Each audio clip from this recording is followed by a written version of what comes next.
好多謝大家嚟參加呢個馬道工程賀歲醒獅嘅儀式啊！咁咧，我先代表西九龍中心同仁咧就同大家拜個年，咁啊祝大家新年快樂，身體健康，事事順利嚇！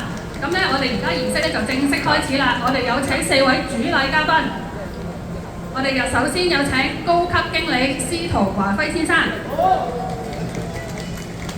高級租務經理郭佩卿小姐。租務經理崔志山小姐，同埋呢個市場部經理黃彩嫻小姐請上台嚇，各位可以俾啲掌聲嚇。